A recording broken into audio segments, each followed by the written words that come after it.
শিক্ষার্থীরা, কিছুটা যান্ত্রিক গোলযোগের কারণে আমাদের এই বিরতিটা। তো আমরা আমাদের আগের পড়ায় চলে যাই, যেটা আমরা বলছিলাম যে এনজিওটেনসিন 2, যেটা আমরা হচ্ছে অলরেডি আমাদের ইন্টারমিডিয়েট হচ্ছে মেকানিজম অফ দ্য ব্লাড প্রেশারের যেটা ইন্টারমিডিয়েট টার্মে যেটা, সেখানে আমরা দেখেছিলাম কীভাবে এনজিওটেনসিন 2 তৈরি হচ্ছে। যখন এনজিওটেনসিন 2 তৈরি হচ্ছে তখন এনজিওটেনসিন 2 হচ্ছে দুটো কাজ করে, একটা হচ্ছে সরাসরি ভ্যাসোকনস্ট্রিকশন করছে, আরেকটা পার্ট এনজিওটেনসিন 2 সেটা হচ্ছে আমাদের কিডনির উপরে যে সুপ্রারেনাল গ্ল্যান্ড আছে অর্থাৎ অ্যাড্রেনাল গ্ল্যান্ড আছে, সেই অ্যাড্রেনাল গ্ল্যান্ডের কর্টেক্সকে স্টিমুলেট করে, কর্টেক্সকে স্টিমুলেট করে সে হচ্ছে অ্যালডোস্টেরন সিক্রেশন করাবে। অ্যালডোস্টেরন যখন সিক্রেশন হবে, অ্যালডোস্টেরনের কাজ হচ্ছে সোডিয়াম রিঅ্যাবজর্পশন করা এবং পটাশিয়াম এক্সক্রিশন করা। সো কি করবে? সোডিয়াম রিঅ্যাবজর্পশন করাবে। যখন সোডিয়াম রিঅ্যাবজর্পশন করাবে, ইনক্রিজ করাবে সোডিয়াম রিঅ্যাবজর্পশন।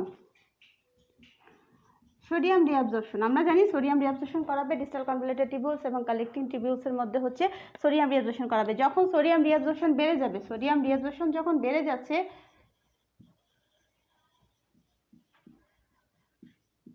তাহলে সোডিয়াম হচ্ছে একটা vaso osmotic particle. So osmotic particle যখন হবে তখন সে কি করবে? ওয়াটার রিঅ্যাবজর্পশন করাবে অর্থাৎ অসমোসিস করাবে, ওয়াটার রিঅ্যাবজর্পশন বাড়াবে। ওয়াটার রিঅ্যাবজর্পশন যখন বাড়বে তাহলে এক্সট্রা সেলুলার ফ্লুইড ভলিউম বাড়বে। তাহলে এই যে হচ্ছে ফ্লুইডের যে ভলিউম অর্থাৎ ভ্যাসেলের ভিতরে সে প্লাজমা হচ্ছে, ভ্যাসেলের ভিতরে যে ভ্যাসেল আছে সেই ভ্যাসেলের প্রতি ফ্লুইড হচ্ছে রিঅ্যাবজর্পশন বেড়ে যাচ্ছে। অর্থাৎ আমরা যেটা বলছিলাম যে কিডনি থেকে সোডিয়াম যখন রিঅ্যাবজর্পশন হচ্ছে, সোডিয়াম হচ্ছে অ্যালডোস্টেরন এনজিওটেনসিন 2 যখন অ্যালডোস্টেরন সিক্রেশন করাচ্ছে, এই অ্যালডোস্টেরন হচ্ছে গিয়ে হচ্ছে সোডিয়াম রিঅ্যাবজর্পশন করছে অর্থাৎ সল্ট রিঅ্যাবজর্পশন করছে। সল্ট হচ্ছে সোডিয়াম হচ্ছে অসমোটিক পার্টিকেলস, সে কি করতেছে? সে হচ্ছে তার সাথে ওয়াটার রিঅ্যাবজর্পশন করাচ্ছে। আর ওয়াটার রিঅ্যাবজর্পশন করতেছে যখন, তখন হচ্ছে ব্লাডের ভলিউম বেড়ে যাচ্ছে। ব্লাডের যখন ওয়াটার রিঅ্যাবজর্পশন করাচ্ছে তো সেই সাথে সাথে কি হচ্ছে? জানে যেহেতু হচ্ছে ওয়াটার রিঅ্যাবজর্পশন হচ্ছে তাহলে হচ্ছে ব্লাডের ভলিউম বাড়বে। ব্লাডের ভলিউম যখন বাড়বে স্বাভাবিক, তাহলে ওখানে আমরা দেখেছিলাম ভেসোকনস্ট্রিকশন হচ্ছে, সেই ভেসোকনস্ট্রিকশনের মাধ্যমে সে টোটাল পেরিফেরাল রেজিস্ট্যান্স বাড়াচ্ছে, আর এখানে ব্লাড ভলিউম বাড়ার মাধ্যমে সে হচ্ছে কার্ডিয়াক আউটপুট বাড়াচ্ছে। সো কার্ডিয়াক আউটপুটও বাড়তেছে, টোটাল পেরিফেরাল রেজিস্ট্যান্স বাড়তেছে, এবং আলটিমেটলি হচ্ছে ব্লাড প্রেশার বাড়তেছে। তাহলে এনজিওটেনসিন 2 যেটা আগে করছিল ভেসোকনস্ট্রিকশনের ফলে টোটাল পেরিফেরাল রেজিস্ট্যান্স বাড়তেছে। এদিকে হচ্ছে এনজিওটেনসিন 2 সিক্রেট করাচ্ছে হচ্ছে অ্যালডোস্টেরন অ্যাড্রেনাল গ্ল্যান্ডের কর্টেক্সকে স্টিমুলেটেড করে অ্যালডোস্টেরন সিক্রেশন করাচ্ছে। অ্যালডোস্টেরন হচ্ছে ডিস্টাল কনভলিউটেড টিবিউলস এবং কালেক্টিং ডাক্টসে যে হচ্ছে গিয়ে সোডিয়াম রিঅ্যাবজর্পশন করাচ্ছে। সোডিয়াম যেহেতু একটা অসমোটিক পার্টিকেল, সে হচ্ছে পানি টানতেছে। পানি যখন টানবে তাহলে ব্লাডের ভলিউম বাড়বে। ভলিউম যখন বাড়তেছে তখন আলটিমেটলি কার্ডিয়াক আউটপুট বাড়তেছে। তাহলে এদিকে কার্ডিয়াক আউটপুট বাড়তেছে, এদিকে টোটাল পেরিফেরাল রেজিস্ট্যান্স বাড়তেছে, মোটের উপর হচ্ছে ব্লাড প্রেশার বাড়তেছে। দ্যাট ইজ হচ্ছে renin angiotensin aldosterone mechanism, long term regulation of the blood pressure। আরেকটা যেটা ব্লাড প্রেশার রেগুলেশনের মেকানিজম আছে সেটা হচ্ছে আমাদের হচ্ছে রেনাল বডি ফ্লুইড মেকানিজম। যখন হচ্ছে বডির মধ্যে ফ্লুইড বেড়ে যাবে, ব্লাড ভলিউম বেড়ে যাবে, তখন ফিল্ট্রেশন বেশি হবে, এই কিডনি এক্সক্রিশন বাড়িয়ে দিবে, ব্লাড প্রেশার ফল হবে। আবার যখন হচ্ছে ফল করতেছে তখন হচ্ছে এটাকে নর্মাল প্রেশারটাকে নর্মালে নিয়ে আসার চেষ্টা করছে। সো আমরা যেটা একটু বলছিলাম সেটা হচ্ছে যে প্রেশার নিয়ে আজকে আমাদের পড়াটাকে যদি আমরা একটু ওভারভিউ করি, যে ব্লাড প্রেশার আমরা কি বললাম? Blood pressure is the lateral pressure exerted on the exertion, অর্থাৎ blood pressure is the lateral pressure of the following blood on the vessel wall. Vessel ওয়ালের মধ্যে ফ্লোয়িং ব্লাড যে প্রেশারটা দিচ্ছে সেই প্রেশারটাকে আমরা বলতেছি হচ্ছে ব্লাড প্রেশার। ল্যাটারাল প্রেশার মানে কি?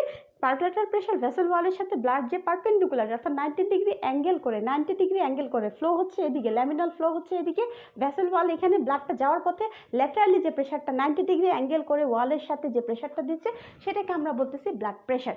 ব্লাড প্রেশার কয় ধরনের আছে? আমরা বলেছি ব্লাড প্রেশার হচ্ছে 4 ধরনের: systolic blood pressure, diastolic blood pressure, হচ্ছে পালস প্রেশার এবং মিন প্রেশার। সিস্টোলিক ব্লাড প্রেশার এবং ডায়াস্টোলিক ব্লাড প্রেশার এই দুটো মেজার করা যায়, সেজন্য এটাকে আমরা বলি মেজারেবল ব্লাড প্রেশার।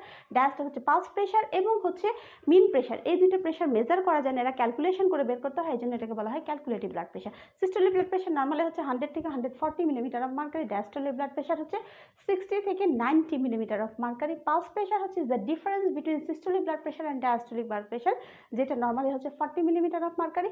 আর মিন প্রেশার হচ্ছে diastolic blood pressure plus 1/3 of pulse pressure, তাই সেটা হচ্ছে নর্মাল হচ্ছে 93 millimetre of mercury. The determiners of the blood pressure আমরা বলেছিলাম blood pressure equals to cardiac output into total peripheral resistance, আর cardiac output সমান হচ্ছে স্ট্রোগুলার into heart rate. Total peripheral resistance depend করতেছে হচ্ছে ভেসেলের হচ্ছে ব্লাডের ভিসকোসিটি, ভ্যালোসিটি, ভেসেল ওয়ালের ডায়ামিটার, এই সব কিছুর উপর। তাই determinants of the blood pressure হচ্ছে cardiac output, total peripheral resistance, venous return, heart rate, velocity of the blood, viscosity of the blood, diameter of the blood vessels, এই সব কিছুর উপর ডিপেন্ড করবে। আরেকটা জিনিস আছে সেটা হচ্ছে হলো the factors that influence blood pressure.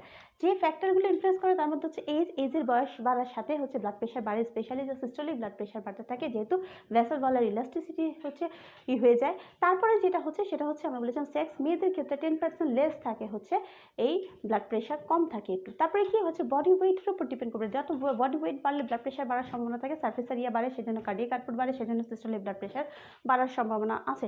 পজিশনের ক্ষেত্রে আমরা বলেছিলাম যদি আমরা শুয়ে হচ্ছে রিকম্বিনেন্ট পজিশনের চেয়ে স্ট্যান্ডিং আর সিটিং এর চেয়ে অর্থাৎ দাঁড়িয়ে বা বসে থাকাতে যদি শুয়ে থাকি তখন হচ্ছে আমাদের ডায়াস্টোলিক ব্লাড প্রেশারটা একটু কম থাকবে। এক্সারসাইজের সময় আমরা বলেছি যদি মাইল্ড এবং মডারেট এক্সারসাইজ হয় সেটি সিস্টোলিক ব্লাড প্রেশার বাড়বে, ডায়াস্টোলিক ব্লাড প্রেশার আনচেঞ্জ থাকবে। সিভিয়ার এক্সারসাইজের ক্ষেত্রে ডায়াস্টোলিক ব্লাড প্রেশার ফলস করবে, কারণ অ্যানারোবিক মেটাবলিজমের ফলে ল্যাকটিক অ্যাসিড তৈরি হবে, যে ল্যাকটিক অ্যাসিড একটা ভেসোডাইলেটর, ফলে ব্লাড ভেসেলগুলো ডাইলেশন করবে, টোটাল পেরিফেরাল রেজিস্ট্যান্স কমিয়ে দিয়ে ডায়াস্টোলিক ব্লাড প্রেশারটাকে কমিয়ে দিবে। তারপরে যেটা বলেছে খাবারের পর ইমোশনাল এক্সাইটমেন্ট, এগুলো আমাদের ব্লাড প্রেশারকে বাড়াবে। সিম্প্যাথেটিক অ্যাক্টিভিটির কোনো কারণ হচ্ছে ব্লাড প্রেশার বাড়বে। আমাদের যে খাবারের পরে হচ্ছে ব্লাড প্রেশার বাড়বে। সো এগুলো হচ্ছে আমাদের ইনফ্লুয়েন্সিং ফ্যাক্টর। আরেকটা যেটা হচ্ছে এরপরে আমরা বলেছিলাম যে কিভাবে হচ্ছে ব্লাড প্রেশার আমরা হচ্ছে রেগুলেশন করবে। রেগুলেশন যে করার জন্য আমাদের যে মেকানিজম এটাকে টাইম অনুযায়ী আমরা ভাগ করছি, short term regulation, intermediate regulation এবং long term regulation. Short term যেগুলো সেগুলো উইদিন সেকেন্ডস অ্যান্ড মিনিটসের মধ্যে হচ্ছে ব্লাড প্রেশার রেগুলেট করে। তার আন্ডারে হচ্ছে baroreceptor feedback mechanism, chemoreceptor mechanism and stress CNS ischemic mechanism. ইন্টারমিডিয়েটে যেটা সেটা হচ্ছে renin angiotensin vasoconstriction mechanism, stress capillary fluid shift mechanism এবং stress relaxation mechanism. Long term রেগুলেশনের মধ্যে হচ্ছে রেনিন এনজিওটেনসিন অ্যালডোস্টেরন মেকানিজম এবং হচ্ছে রেনান বডি ফ্লুইড মেকানিজম। যেটা আমরা বলেছিলাম একমাত্র হচ্ছে ফিডব্যাক মেকানিজমে যেটা ব্লাড প্রেশার কন্ট্রোল করে সেটা হচ্ছে ব্যারোরিসেপ্টর মেকানিজম, কারণ সে ব্লাড প্রেশার বাড়লে কমাতে পারে এবং কমলে বাড়তে পারে। নর্মালি রিসেপ্টরগুলো কোথায় থাকে? রিসেপ্টরগুলো আমরা দেখেছি হার্টের যে হচ্ছে আর্চ অফ অ্যাওর্টা তার ওয়ালের মধ্যে থাকবে। আরেকটা থাকবে কি bifurcation of the common carotid artery, পরে যে ইন্টারনাল ক্যারোটিড আর্টারি শুরু হলো এখানে আমাদের কিছু হচ্ছে ক্যারোটিড সাইনাস বলি, এটাকে আমরা ব্যারোরিসেপ্টর থাকবে। যখন ব্লাড প্রেশার বেড়ে যাবে এটার ভিতর দিয়ে যখন ব্লাড ফ্লো করবে প্রেশার বাড়াটাতে স্টিমুলেটেড হবে ব্যারোরিসেপ্টর। এই স্টিমুলেশনটা ভেগাস নার্ভ এবং হচ্ছে হ্যারিংস নার্ভ দিয়ে পরবর্তী গ্লাসোফ্যারিঞ্জিয়াল নার্ভ দিয়ে হচ্ছে চলে যাবে মেডুলাতে। মেডুলাতে যখন স্টিমুলেশন হবে মেডুলা থেকে হচ্ছে মেডুলাতে আছে হচ্ছে ভেসোমোটর এরিয়া। এরা যেহেতু ব্লাড প্রেশার বাড়তেছে এটাতে ভেসোমোটর এরিয়াকে একটা নেগেটিভ হচ্ছে ইম্প্যাক্ট দিবে।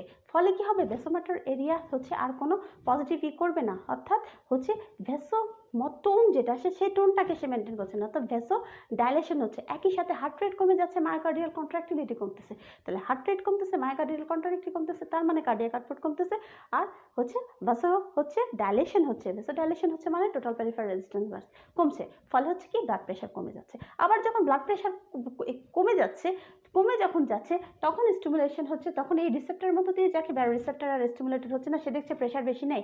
তার ফলে কি হচ্ছে সে যে ওভার হচ্ছে ভেসোমেট্রো সেন্টারটাকে ইনহিবিট করে রাখতো সেই ইনহিবিটরের ইফেক্টটা থাকতেছে না। ফলে কি হচ্ছে ভেসোকনস্ট্রিকশন হচ্ছে, কার্ডিয়াক কন্ট্রাক্টিলিটি বাড়তেছে, হার্ট রেট বাড়তেছে, আলটিমেটলি ব্লাড প্রেশার বাড়তেছে। এটাকে আমরা বলতেছি ব্যারোরিসেপ্টর ফিডব্যাক মেকানিজম। কেমোরিসেপ্টরের ক্ষেত্রে আমরা বলেছি এটা স্ট্রেক হচ্ছে ডিপেন্ড করে হচ্ছে পার্শিয়াল প্রেশার অফ অক্সিজেন এবং পার্শিয়াল প্রেশার অফ কার্বন ডাইঅক্সাইডের উপর। যদি পার্শিয়াল প্রেশার অক্সিজেন ফল করে তাহলে কেমোরিসেপ্টর যে রিসেপ্টরগুলো আছে যেটা আর্চ অফ অ্যাওর্টাতে এবং সেই ক্যারোটিড আর্টারির মধ্যে ইন্টারনাল ক্যারোটিড আর্টারির এখানে ক্যারোটিড বডি হিসাবে থাকতেছে তারা স্টিমুলেটেড হবে। যখন ব্লাড প্রেশার ফল করে ব্লাডের ফ্লো কমে যায়, এই এরিয়া থেকে ব্লাডের ফ্লো কমে, ফ্লো যখন কমছে তার মানে পার্শিয়াল প্রেশার অফ অক্সিজেন কম, তখন কেমোরিসেপ্টর স্টিমুলেটেড হবে। এই স্টিমুলেশন চলে যাবে ভেসোমোটর এরিয়াতে যেটা ভেসোকনস্ট্রিকশন করাবে এবং ভেসোকনস্ট্রিকশন করানোর মাধ্যমে হচ্ছে ব্লাড প্রেশার বাড়াবে। এইটা ততক্ষণ পর্যন্ত কাজ করবে না যতক্ষণ পর্যন্ত আমাদের ব্লাড প্রেশারটা 80 মিলিমিটার মার্কারির নিচে না হয়, ততক্ষণ পর্যন্ত কেমোরিসেপ্টর হচ্ছে মেকানিজমটা সাধারণত কাজ করে না। আর যেটা ইন্টারমিডিয়েট থেকে আমাদের জরুরি যেটা পড়েছিলাম আমরা সেটা হচ্ছে renin angiotensin aldosterone, renin angiotensin vasoconstriction mechanism. Renin angiotensin vasoconstriction মেকানিজমে যেটা বলা যে যখন ব্লাড প্রেশার ফল করে স্বাভাবিকভাবে হচ্ছে কিডনিতে যে ফ্লো সে ফ্লোটা কমে যাচ্ছে প্রেশার ফল করার কারণে। কিডনিতে যখন ফ্লো কমতেছে তার মানে জিএফআর কমে যাচ্ছে, অর্থাৎ ফিল্ট্রেশন কমে যাচ্ছে। যখন ফিল্ট্রেশন কমে যাচ্ছে, ফিল্টার যে সাবস্টেন্স তার মধ্যে সোডিয়াম আছে, ক্লোরাইড আছে, এগুলো রিঅ্যাবজর্পশন হয়ে যাচ্ছে প্রক্সিমাল কনভলিউটেড টিউবুসে।